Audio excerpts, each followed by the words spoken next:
How many of you fans out there have ever watched X-Men the animated series in the 90s, Spider-Man the animated series from the 90s? Raise your hand. Come on, raise your hands. Oh, I'm just going to assume anybody watching this is raising their hand. So, we all know X-Men 97 is premiering this month on Disney+. I put up a quick look at how I thought the trailer was. 2 words, loved it. And I'm really excited to get to see where this new show continues from the last one. All right. So, yeah. All right, let's do this. All right, yeah. So excited, so prepared. what are you wearing? You told me we're talking about the new Spider-Man show, Spider-Man 98. I told you that's what I wish would happen. Everything would be French kiss perfect. Yeah, I assumed it was real. We're talking X-Men 97, bub. X-Men. I'm not dressed for that. Well, it's a little late for you to change, isn't it? All right, fine. Doing this in a Spider-Man shirt. Anyway, well, we'll be honest. Both of us, Spider-Man's better than X-Men anyway. Yes, he is. But that's not saying it's not a great show. No, it's great. Now, we decided, again, to talk about the show from the 90s. Because with it coming up. And, like I said, I love the trailer for it. I thought it was fantastic. So excited. 2-episode drop on the 20th. That's right. And so yeah, the idea here is I'm like, I gotta rewatch the 90s show because I've got it on DVD, but it's been, I'm going to say, good 10 years since I watched it. It's been a while for me too. And you probably haven't watched it in years, right? Probably at least 5 more than you. So we decided, or I told him he was doing this, yes, that I'd talk about the 90s show from a perspective of somebody who just watched it and remembers everything, basically watching it right now, and then talk about from a point of view of somebody who hasn't just watched it. Yep, that's right. And see what we remember. So, sit back, relax, and I will tell you right now, I have plenty of notes, so you might see me looking at them every now and then. So let's get ready, sit back, relax, and enjoy a walk through nostalgia as we talk X-Men, the animated series from the 90s. Not Spider-Man. Yeah, not Spider-Man. Yet.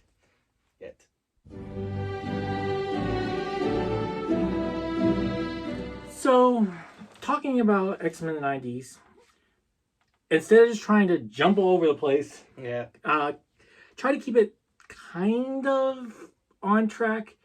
We're just going to try and start going through seasons. Yep. And to give you some idea of how this is going to go, I'm going to let Cletus, which, yes, this is Cletus if you haven't watched any of my videos for a long time. Best friend, probably. Yep. Hi. And we're going to let him give us some ideas of what he remembers, or at least what he thinks. Season 1. What he thinks. And then I'm going to actually talk about what I thought, plus compared to what I watched. But before we get into individuals, what from the show do you just remember? Like, you think 90s X-Men, this is the story arc you think of right away. This is the animation you think of right away. Or just, this is the story you always remember from it. When I think 90s X-Men, I think 2 things. I think Sentinels and I think Magneto. Okay. Because I know the Sentinels are like a big part of season 1.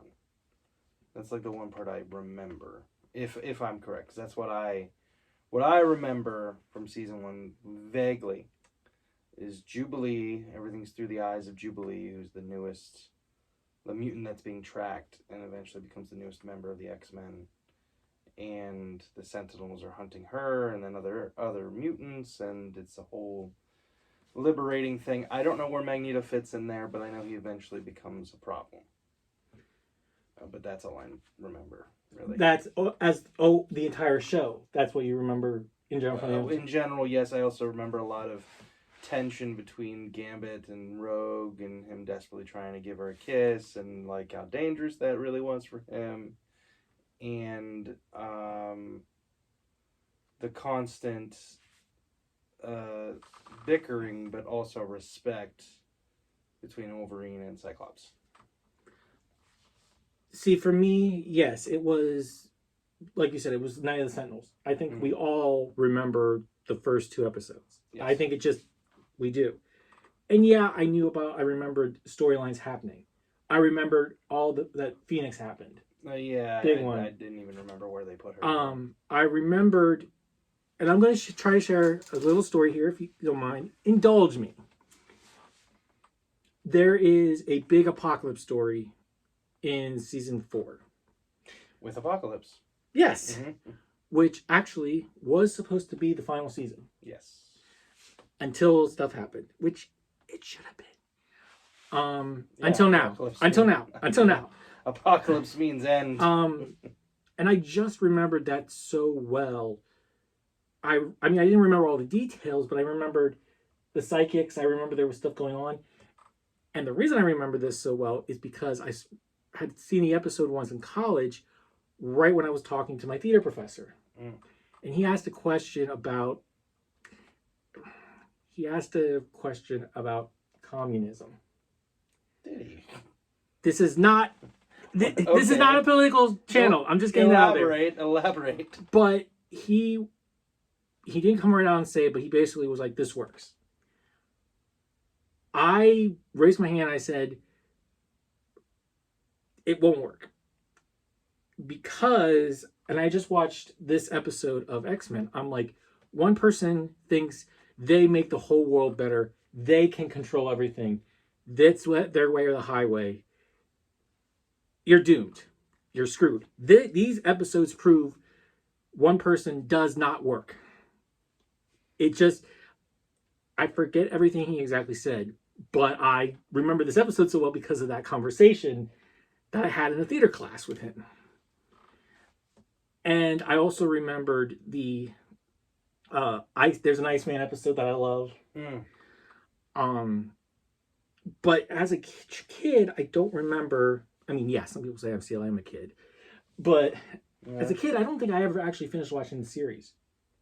I know I didn't. I don't think I ever watched the end because I didn't remember the graduation day. But yeah, I remember all the characters. You can't see them, but I've got lots of them over there in the cupboard. Those are the X-Men I think of. Those are the characters I think of when I think X-Men. So, moving on to season 1, because you gave us basically what you remember from season 1. Yeah. Sentinels and Magneto somehow fitting into that arrangement, but I'm not really sure where or how. I just remember Jubilee being hunted by the Sentinels.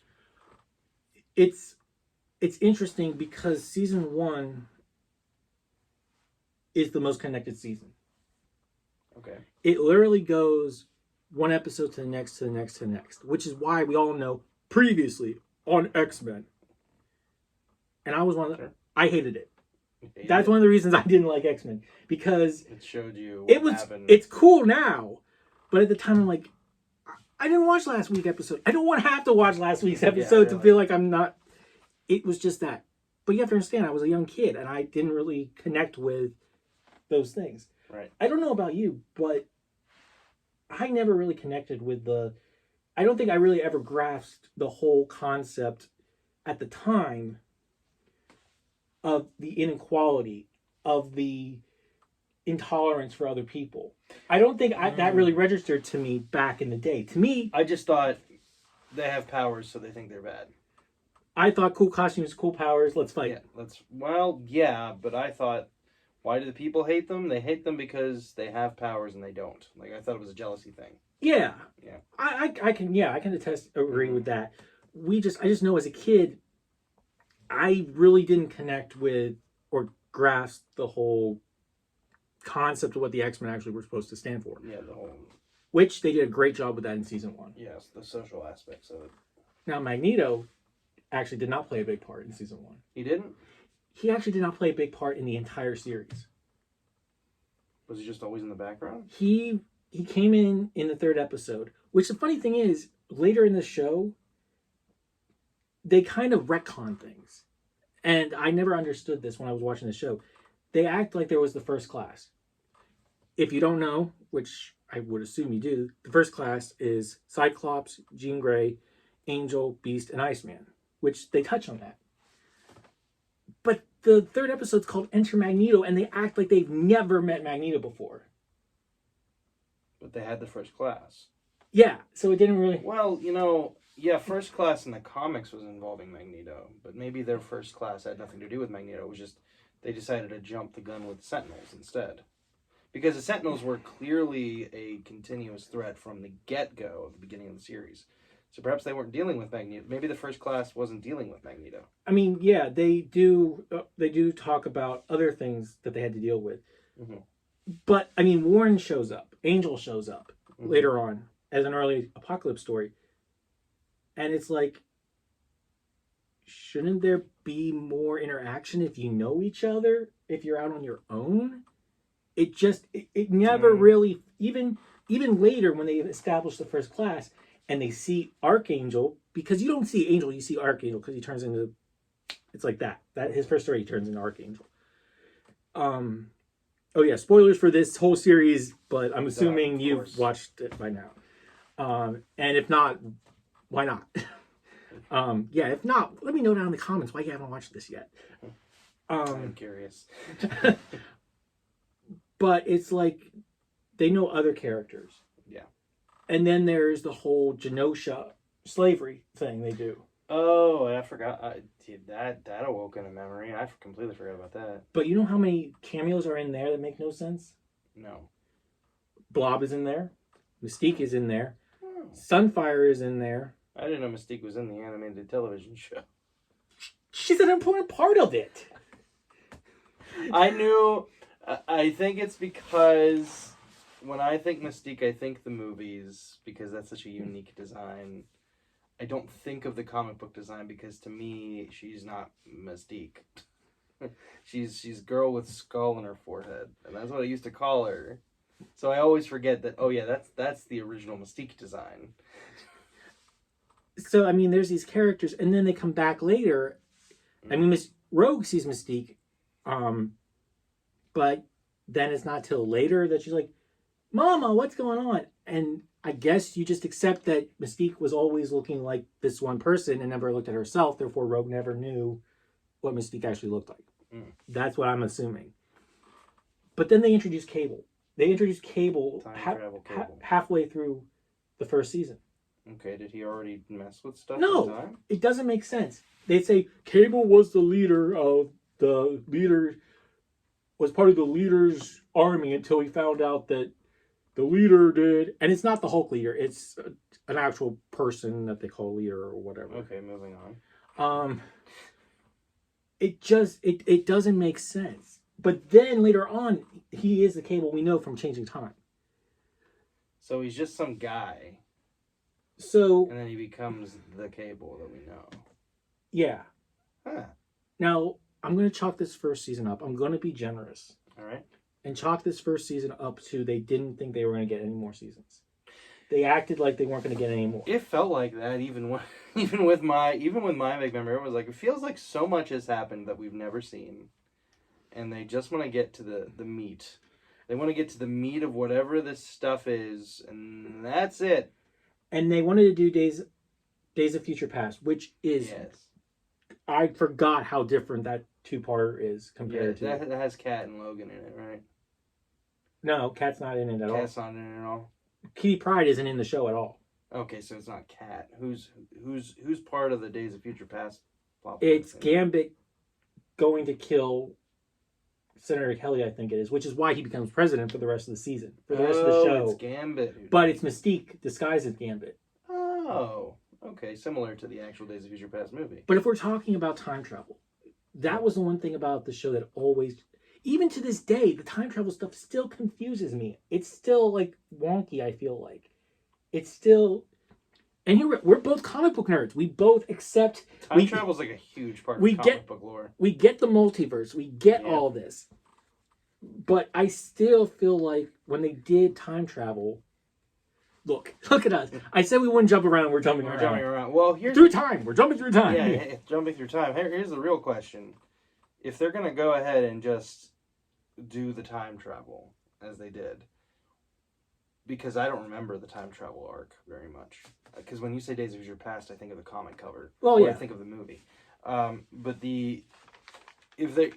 what seems to be the issue? Was it like that they, if it's that confusing, what was the confusing part? Was it that they actually altered time? I think, for me as a kid, I didn't quite grasp it yet. Okay. But now I was still like, because later on Bishop comes into it. Oh yeah. Like Bishop comes into it more and more. I just feel like, at least the one episode, it's like you watch a full episode, here's what happened. But then Cable jumps back and changes everything. So you're rewatching it with Cable inserted. With Cable inverted. So it's like, wait a minute. Like And then he does one thing so his future stays, but he doesn't have to do this. And you're trying to, like, for me, I'm trying to follow, like, he has to be so meticulous that his future doesn't change. But current events do somehow. Because he has to basically help Apocalypse for his future to survive. But he doesn't want to help Apocalypse. Okay. But he needs his future to survive. Interesting. So just the whole idea of trying to, okay, how do we make this work? I mean, to me, that, and I still am like, well, wait. You gave Logan you know what? We're just going to jump into season 2. Yeah. We're just going to jump ahead to season 2. Delicate balance there. You gave Logan the disease to create the cure. But how does that still keep your future intact? Exactly? How? I forgot Logan got a disease. I mean, a lot of things happened with Wolverine. Always. Which, let me ask you, what do you remember about Wolverine from the show? Short. Just that short and the actual yellow spandex. And I just remember they threw him at everything. Like, they threw him into any situation. He was always the guy, but then he'd get thrown by somebody or something. Now, Your Honor, I am going to be putting words in the witness's mouth. I accept that. You remember the voice, though. Yeah, of course. Yes. Who doesn't know Cad's Wolverine voice? Yeah, he's Who iconic. doesn't? He's iconic. The interesting thing I found, I mean, let me ask you this. What do you think happened with Logan? Like, if you were like, this is probably how they did stuff, this is probably what happened. Well, of course, I'd have to say there'd probably be some kind of memory problem with him. He doesn't remember everything. Because that was like a big point in the movies. I would assume they did the same thing in the show. I don't know how much they touched on the Weapon X project. But, you know, I would assume you mentioned a disease was put in Logan.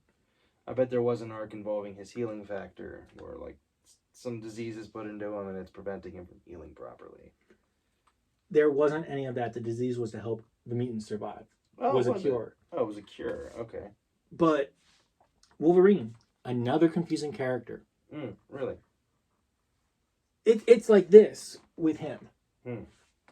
I remember everything, bub. They hurt me. I don't remember what's going on. But I remember World War II. It doesn't make sense to me. Like the time travel stuff. I don't know, because they use the same footage. You do see the adamantium being bonded to him. Constantly. Which this is another thing I realize, and I don't get for me. We all, I would hope we all know, or we all remember they use the same footage for things. They did it with Spider-Man the Animated Series. Oh yeah, they used it. And I'm just going to call it out right here. I forgot that Saban was involved in this, and if you don't know why that's important... Saban was involved in both of them. Yes, Saban is the guy that did Power Rangers. Very, very cheap guy. So cheap. There's a lot of stories about him. But apparently he was a good producer, though, apparently. But for some reason, and I don't know if you could figure this out, the reuse of footage in Spider-Man doesn't bug me. But for some reason, in X-Men, it bugs me more. You know, we had discussed this previous, and I did a little bit of research for this. So the assets recycled for X-Men were not touched up. As in, when you use a shot from X-Men, this was because when they got to Spider-Man, they had learned a lesson. Spider-Man came after X-Men. they realized when you reused a shot from like the X-Men show and stuff, because you'll notice that when the X-Men are in the '90s Spider-Man show, there's a little bit of it's better. It's a little bit better quality. It is a different quality. It's a different quality. But it's a lot better, no matter what, than what happens in season 5. Yes, yeah. You've shown me pictures. Yeah, we'll talk about that in a sec. But the assets that were used in X-Men initially were not. Nothing was done to them when they reused them. As in, they were the exact same shot with the exact same thing. Moving on. Like, yeah, we're just going to reuse the shot. Yeah, we're just going to reuse the shot. With Spider-Man, they reused the penciling. They reused the movement shot. But they'd recolor it. Oh. So they. Well, you even got the reuse of the same coloring, though, if it was at night, a couple times. Yes. At the night. Yeah, there were some were easier than others, but they touched them up. Every time they reused a shot for Spider-Man. Most of what they would use is the swinging. Yeah. But the swinging would, again, they change the angle just like a little bit, and then they'd also had that CGI background for when he was like swinging super fast. Yeah. And they would just use a quick shot of that to represent speed. So reusing combat shots was mostly what they were touching up on. And that's what they learned from X-Men. Because they used a lot of shots of them running or punching and stuff that was always the same. But they were like, with Spider-Man, we're going to do the same thing, except, we'll add a shadow here, we'll add a movement there, we'll change a costume here, we'll use a different character here, but it's the same movement. Stuff like that. You learn something new every day. Yeah. I also was thinking part of it was, I think, just they used it better in Spider-Man also. Well, yeah, that's what I meant by they learned their lesson. Yeah, the web swinging, it was different dialogue all the time. Every time. But one of the main ones for me, because they ended up starting to use the Wolverine a lot later on. Mm-hmm. The one that got to me was there's an episode called Rogue Story, which I love. It's one of my favorite episodes. Mm. And there's footage in that they use again later on in another Rogue-centric episode. Mm-hmm. But in that second one, it just doesn't make sense. It's just like, oh, we need to fill time. Put this quick flashback in. It doesn't feel necessary. Yeah, and touching back on the Spider-Man thing, because that's what I know. When they in Spider-Man, you remember some of those. Sometimes they would phone it in, and it became a clip show.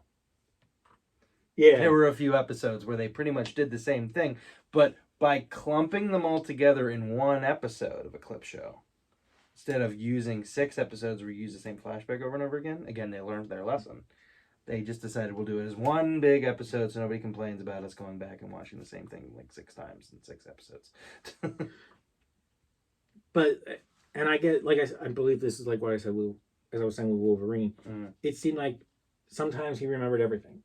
Then there were episodes where he didn't remember everything, because then you got an episode with him, Sabretooth, Silver Fox, and Maverick, who at the time I had no idea who these characters are. But that was I will jump quickly to that. That was the interesting thing. As a kid, I didn't know who these characters were at all. This was my introduction to X-Men, but now knowing who these characters are, even just the cameos, like, you would not believe how many cameos there are in this show. Like for X-Men characters. Yes, or just characters in general. Deadpool shows up 3 times. Deadpool's in the show? Deadpool's in the show as in a Wolverine memory. Morph transforms into him, but he's there. Spidey appears. You see his hand. Thor's in it. Well, I knew Spidey'd be in it because it's connected to the '90s show. Thor's in it. Doctor Strange is in it. MJ is in it, if you know where to look. Interesting. And then the biggest one for me was at the end of the Apocalypse episode, Immortus is in it. Oh, Immortus is in the show? Kang. It's a Kang variant, is Immortus. And they call it the Nexus of Time or whatever in the show. But it's really... I can hear every comic book nerd screaming at me. I don't remember what it actually is called in the comics that Kang has. But that's what it is. That's so weird. But then guest stars also. Now, I remembered Miss Marvel. I remembered she showed up. And the Carol Danvers, not Camilla Khan, because she wasn't created yet. Captain America shows up. Yeah. Which, again, was when we found out later. We didn't see the premiere. Was he and Wolverine fight together? In World War II. Ah, that should have been a movie. And Kilgrave. The Yeah, I Purple knew Man is Kilgrave in. was- Yeah, I knew. I Kilgrave was forgot in that it. he was in this. Yeah, I that's like one thing I actually do remember is Kilgrave being in it. X Factor is in it. There's an Mm. episode with X Factor, That makes sense. which is interesting because Havoc's there, but they never touch on him being Scott's brother. Never. But yet their powers cancel each other out as if to hint Interesting. they're related. The High Evolutionary is in it. Tell me that. Which I don't think they actually ever call him the High Evolutionary. Mm. Which means, as far as I'm concerned, Spider-Man Unlimited is canon to this show afterward. You could still say it's the same guy, just years before and years later. Actually, the one of the cameos I forgot to mention, the psychics. Mm-hmm. There's so many psychics from the comic books. I don't know all of them, but the ones that I remember and I saw, Rachel Summers is in there. Rachel Summers, okay. Moondragon is in there. Interesting. I know there's a bunch of others because of this book. Again, I have a quick review for it on showed all of them. It's incredible how many cameos are in it. That's crazy. And I want to bring this up. I mentioned this to you before. Mm-hmm. People complaining about Storm being more powerful than Jean in the new show. Get over it. Especially considering Storm gets her, pardon my language, Storm gets her ass kicked every single time she's in an episode, basically season 1 through 3. She gets her butt kicked. So it's very possible that she probably learned from those mistakes. Yes. I just found that funny that she's always... I also find it insane because Storm was treated as a god in Africa, like in the comic books. Yeah. When Professor X found her, she had a people. Like, she was a goddess. So in my opinion, Storm is always... She controls the Earth's, like, weather. Lightning powers are pretty OP, and so is giant tornadoes and stuff. So we've been talking for 20 minutes right now. Yeah. I don't want to go too long on this stuff. So you guys will actually watch it. Is there anything else you wanted to particularly touch on? But I want to go through the seasons real quick. Okay. Again, I either have or I'm going to have quick reviews for every season up here. Season 2, I'm going to say it's my favorite season. Best season. Best season. It's the most well-rounded. Okay. You've got the Savage Land and Sinister story in the background. I love the Savage Lands. But you also have individual stories. You have individual character stories too. You have a Gambit-centric episode, which I forgot about him going down to the swamp and that he had a love interest down there and she wants him to stick with her. Because it's the Thieves and Assassins Guilds fighting. Oh, cool. You got Rogue Story, which I've already said. Great story. I love that episode. But you still have the Savage Land. You have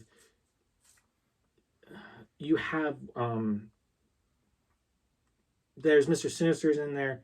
Yeah, I'm hesitating. I'm sorry because my brain is now like, well, wait, what are the ones that are on? I remember Sinister, like just a little bit, but I know I've seen at least 1 or 2 episodes with Sinister in it. Which also now that I know him, Kazar is a big part, which I never knew Kazar growing up. Yeah. And then season 3, which let's just be honest, season 3 should have just been called X-Men Phoenix Saga or X-Men Phoenix. But I want to make one thing clear here. I think we forget exactly what the Phoenix Saga was for this show. I don't remember it at all. Now, yes, it's the best adaptation of the Phoenix Saga ever. Oh. There's no ifs, ands, or buts. I agree with that. But I think, because I know coming from me, I think most people, and let me know down in the comments if you're like this, and be honest. If you honestly thought what was really true or what I'm saying, we only remember the Dark Phoenix part of it. Yes. We combine Phoenix and Dark Phoenix into one. Yes, we do. And that's not what happens.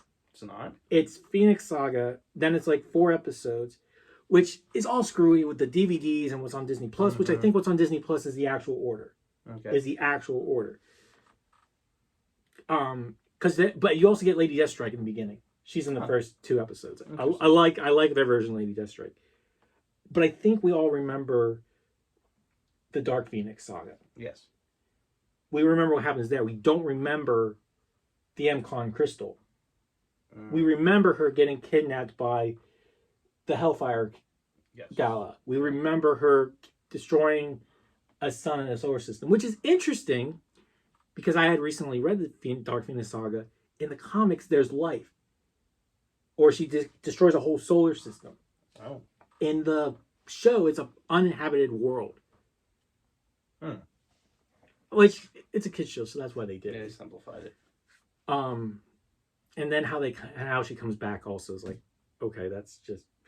Phoenix, I've learned my lesson. You killed her, I've learned my lesson. But here, take a bit of each of your energies and I'll combine them and bring Jean Grey back to you. Bit of a cop-out. And they never explain how she comes back until Emma Frost gives people the backstory of what happened. Here we're doing another flashback, so you know what happened. Sequence. But we're adding this sequence that you didn't know happened. But honestly, that's all season 3 is. Season 3 is the Phoenix. Interesting. One side note I almost forgot. Wolverine's claws, I swear they changed size. I swear. 1 minute I bet that's an animation thing. I'm sure it's an animation thing, but it's funny because one guy's like, I prefer them bigger, and the guy's like, what? No. 1 minute they're like out to here, and then the next minute they're out to here. It might have something to do with the forced perspective of the animation. But actually, this did bring up an interesting thing that I wanted to bring up. Dazzler. Dazzler's in the Dark Phoenix saga. Who's Dazzler? The person that we all say Taylor Swift is going to play in Deadpool 3, even though... Oh, that person. But she's in season 2. She's a person on the arm of Longshot in Mojo World. And the next minute, she's a person on Earth, and she's Dazzler. It's clearly the same character. Fascinating. Animation. You know what? I'm just going to say she traveled from Mojo World to our world. There. Plain and simple. But it's just interesting. You have those little things. Anything you can think of with the season 3 that you are like, this is what I remember? If you say it's Phoenix, then it's Phoenix. I remember nothing about the Phoenix saga, except for what I actually read in comic books. Previously on this video, we stopped because we lost our place. And we were talking... Okay, fine. You know what? We talked about season 1, we talked about season 2, we talked about season 3. Correct. There. Season 17 is next. Had to have some fun, right? Yeah. So, gonna try and just get through the rest of this. All right. 4. What's up with 4? 4 is, the main thing is the Apocalypse story. That's the Apocalypse story. That's the one that they were supposed to end on. Yes. Okay. And they were going to change everything. I do remember Apocalypse. I had to have caught at least 1 or 2 of those episodes. Because I remember him showing up like, I am Apocalypse. I am here to destroy the world. Like, I remember that animation, because that's a repeated animation thing right there, is Apocalypse talking. Like this. And then that's also when they also randomly introduced Bishop's sister, Shard. She just randomly shows up in the next Bishop episode of the season 4. She never was in any episode. And you're like, who's this girl? So you're telling me X-Men has a random Shard. Random Shard, yeah. And a random Shard. But they also add random things too. Like, I just looked, and I think it's season 3 is when you learn about his father. Cyclops' father. Also, I love how they hint at stuff in this show. Cable's asking for information on the X-Men. Okay. The computer starts to talk about Scott, gives the information, then he starts talking about Jean, and Cable says, I know about Cyclops and Jean, continue. And for a fan, it's like, yeah, because you're their son. That's how you know about them. Yeah, or when Jean reads, the guy, his father's mind, she stops him from shooting him, and they're like, why did you stop him? It's like, because it's his father. It's just the stuff they do. And there's hints. Yeah. So season 4 is primarily the Apocalypse story at the end. It has interesting episodes. You get the High Evolutionary episode. Honestly, that's the thing. Season 4 doesn't stand out to me. And I just watched it. And I'm trying to remember everything that's in it. There's Wolverine episodes which are out of order, or they premiered out of order or something because it doesn't make sense. That's the other thing. I think Wolverine is in every single episode of the show, even if he's just there or doesn't make sense. Fascinating. But what I did want to say is they also just randomly add things. When, as I was talking about this, when we find out about Cortez, no, it's not Cortez. When we find out about Scott's father, he's trying to help him. All of a sudden, there's a underground tram system at the mansion to get them from where they need to be secretly to the jet. Okay. Lovely. That makes no sense. As some people would say, comic book logic. Logic out the window. But I mean, overall, I think these seasons were good. They did a good job. And there was a lot, I was surprised how much influence actually was taken with the movies then. Because you have Wolverine connecting with Jubilee. And what happens in the movies? Wolverine connects with Rogue. Exactly. But Rogue is like Jubilee. Yeah. She's young. She doesn't know anything about anything. We have, I can't remember all the details, but we have something with Magneto giving his powers to somebody. It happens in movie 1. Yeah. They definitely touch on the relationship between Sabretooth and Wolverine a lot better in the show. It's very clear in here. But that's an interesting thing. Were they actually siblings or no, war buddies? Just war buddies. Okay. But I did want to go back and mention, because I keep forgetting, you asked about Magneto. Yeah. Magneto's in it, but he's not the bad guy we remember. He's not an antagonist? He's an antagonist, but he's not... I mean, his antagonist is the first time he shows up. Then we see him in the Savage Land, where he ends up helping Charles and helping defeat Sinister. We see Asteroid M, where he trying to help get the mutants off Earth. And then you see him a couple other times, but he ends up helping with the Phalanx stuff. He's just not the Magneto we think. What's even more interesting is that I've seen the trailer for 97, and Magneto is in the post title sequence, and it says that he's now in charge of the X-Mansion. Yep. Xavier put it in the will. Their relationship always. Yeah, you play chess together. You literally send armies of mutants at each other. And, you're my closest friend. Also, we tried to kill you a couple times. Fascinating. So, you mentioned about 97. Yeah. So, let's wrap things up here. All right. Well, what's the last season? That's what I'm going to talk about with season 5. That's the final season. So season 5 has a couple good things. The first 4 episodes feel like normal animation. Because they were told they were going to get 4 more after they already had stuff planned, and but then wrapping things up. Yeah, then they're like, you get 4 more. And then as they're writing those 4, you get 6 more.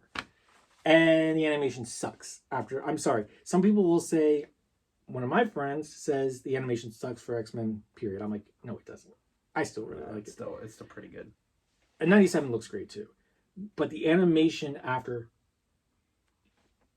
it's so bad. I'll be honest, I would rather have, I think, the cheesy 80s stuff. Oh no. Against one. I think I would rather have that with the color scheme of the costumes than this. I have a question. When does Xavier pass? Interesting question. We'll get to that. Yeah, have we not seen it? Season 5 is by far the worst. And it's not just because of the animation. There's some interesting stuff. Like the Phalanx is interesting. And they have things that come back. Like Cortez comes back. On a cliffhanger that I totally forgot about, that they didn't touch on after they mentioned it in the entire first 4 seasons. It comes back, and Apocalypse comes back to life by the end. And then they've mentioned something about Project, I think they do mention Project Wide Awake, which is something in X-Men comics, hard to explain. There's plenty of videos that do. So they mentioned that. So it's okay, so are we going to touch on this stuff? Yeah, because there's in the next season. These unanswered questions. You just brought it back. Why did you even touch on it if you weren't gonna do it? And then you have Jubilee telling a fairy tale where she's the heroine. And, yeah, I think that's Okay. Yeah, and to a bunch of kids in a cave because, and then you have another one that's again it's the Project Wide Awake's like not that great. There's the Apocalypse one's kind of dumb. I mean, the Wolverine and Cap one is good just because it's Wolverine and Cap. That's why it's good. Wolverine and Captain America at war. That's all we want. Then there's another one that I don't even remember what it is. But then you have Graduation Day, which is the end. It's a pretty solid ending. Okay. But it would have been better if we could have built up to it. If they had taken the time and built up to it like they did every other season, it would have been much more fulfilling. And does that explain Xavier's passing? Yes, but this is another of the big questions we have about 97. Mm-hmm. He is exposed as a mutant. Apparently nobody knows he was a mutant in the world, and he's exposed. He is dying. Mm-hmm. Morph disguises himself as Professor X to keep face. Mm-hmm. They go get Magneto, and they tell him what's going on because Magneto is going to start a war because with Xavier being exposed, all the mutants are like, now humans must perish because they have no hope. They have no hope. The last hope is gone. Then you get the scene with Xavier dying, and he goes around to each of his X-Men and says, so like Storm, blah, blah, blah. Wolverine, blah, blah, blah. You have this, blah, blah. Jubilee, blah. And then he gets to Jean's like, first in my heart, first in my student. And then Cyclops, you've been like a son to me. Mm-hmm. And then he dies. But Magneto's there because they wanted Magneto to empower his psychic abilities to talk to Lilandra.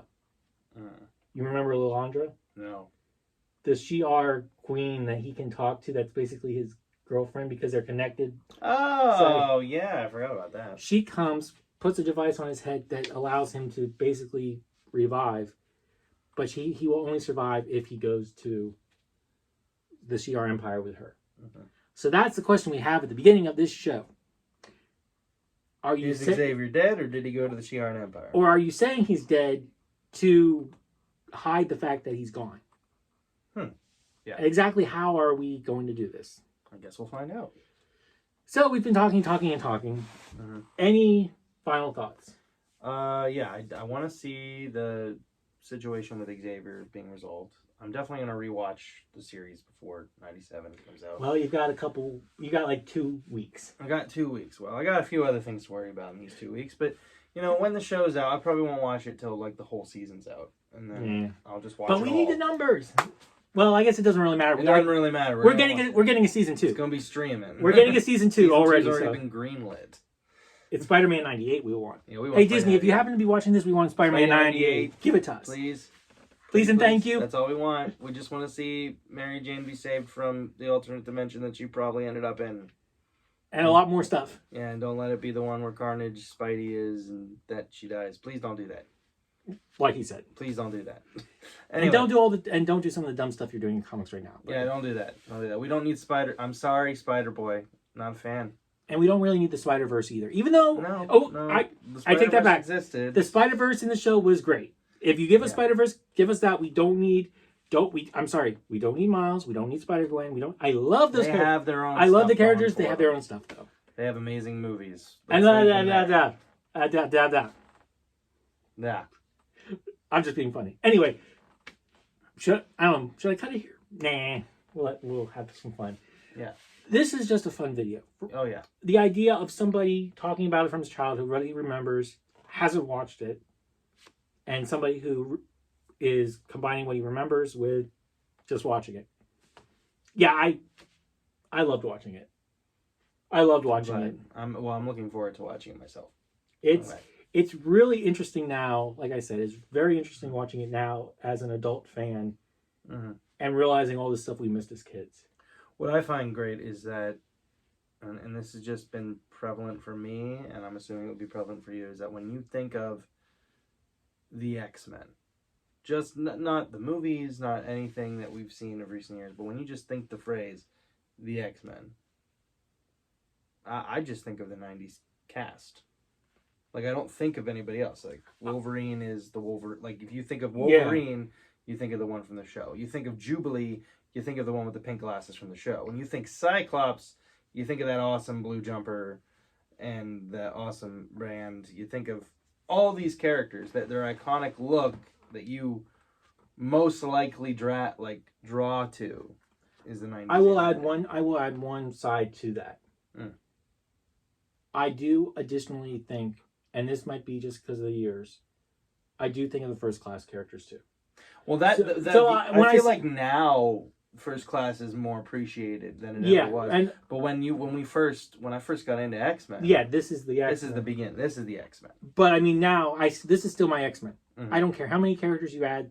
This is my X-Men. To me, my X-Men. Oh yeah, and Colossus is in it too, and Nightcrawler's in it too. Oh yeah, and you always think of them as like main. Which it's interesting how rare they show up. Oh, shame. But I mean, now, this to me, this is X-Men with the addition of Angel and Iceman, because I love Iceman. I'm gonna say it. I love Iceman. Awesome. But with that being said, again, any final thoughts? Nope. All right. As for me, I loved it. Have great memories. I still think it's great. Cannot wait for the next season, the revival, what have you. It looks great to me. I don't care what people say. It hit every spot. Yeah. And if you did not know, there is I'm going to say prequel comic coming out that spans the gaps between the original show and where this series starts. That's right. I can't wait to read that either. Yeah. So, from us here at Fandom University, remember, read what you love, enjoy what you love, and what's that last part? Come together? No, what's the last part? Better fandom? Yeah. Let's all work for a better fandom. That's right. And don't forget to comment and like down below. That's right. Yeah, that was just kind of weird. Yeah. Anyway, I'll see you next time. Hey, we didn't talk about Rogue's ass.